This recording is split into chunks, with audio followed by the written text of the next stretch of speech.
എന്താണ് ഫിദിയ കൊടുക്കേണ്ടത്? അതാണ് പലപ്പോഴും സംശയമുണ്ടാകുന്ന ഒരു വിഷയം. ഫിദിയ എത്രയാണ് കൊടുക്കേണ്ടത്, എന്താണ് കൊടുക്കേണ്ടത്? ഇതിൽ മദ്ഹബീപരമായി അഭിപ്രായ വ്യത്യാസങ്ങൾ ഒരുപാടുണ്ട്. ഇമാം ഷാഫി മദ്ഹബിലെ അഭിപ്രായ പ്രകാരം ഒരു മുദ്ദ് കൊടുക്കുക എന്നാണ്. ഒരു മുദ്ദ് എന്ന് പറഞ്ഞാൽ ഏതാണ്ട് ഒരു 1/2 കിലോയിലധികം വരും. 600 ഗ്രാം മുതൽ 750 ഗ്രാം വരെ ഇടയിൽ വരുന്നതിനാണ് ഒരു മുദ്ദ് എന്ന് പറയുക. നമ്മുടെ ചുറ്റുഭാഗത്തുള്ള ആളുകൾ ഷാഫി മദ്ഹബിലെ ആളുകൾ ആയതുകൊണ്ടാണ് നമ്മുടെ നാടുകളിൽ മുദ്ദ് കൊടുക്കുക എന്നൊരു പ്രയോഗം പോലും വരാൻ കാരണം. ഇമാം അഹമ്മദിന്റെ അഭിപ്രായ പ്രകാരം 2 മുദ്ദ് കൊടുക്കണമെന്ന്. 2 മുദ്ദ് എന്ന് പറയുമ്പോൾ ഏകദേശം 1 കിലോയിലധികം വരുന്നു.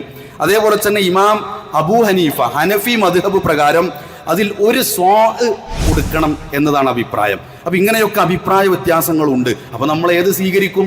ഇവിടെ വിശുദ്ധ ഖുർആൻ പറഞ്ഞിട്ടുള്ളത് എന്താ? പാവപ്പെട്ടവന് ത്വാമു മിസ്കീന, പാവപ്പെട്ടവന്റെ ഒരു നേരത്തെ ഭക്ഷണം എന്ന, ഒരു നേരത്തെ പാവപ്പെട്ടവന്റെ ഒരു നേരത്തെ ഭക്ഷണം ഒരു നോമ്പിന് എന്നതാണ് വിശുദ്ധ ഖുർആൻ ആ വിഷയത്തിൽ നമ്മോട് ആഹ്വാനം ചെയ്തിട്ടുള്ളത്. സ്വാഭാവികമായിട്ട് ഈ മുദ്ദിന്റെയും സോയിന്റെയും കണക്കൊക്കെ വരുമല്ലോ. അതിൽ ഏറ്റവും പ്രബലമായ അഭിപ്രായം വന്നത് 1/2 സോ കൊടുക്കുക എന്നതാണ് ഏറ്റവും പ്രബലമായ അഭിപ്രായം. അപ്പൊ 1/2 സോ എന്ന് പറഞ്ഞാൽ ഏകദേശം 1 കിലോയിൽ അല്പം കൂടുതൽ ഉണ്ടാകും. ഇതാണ് യഥാർത്ഥത്തിൽ നമ്മൾ ഫിദിയ ആയിട്ട് കൊടുക്കേണ്ടത്.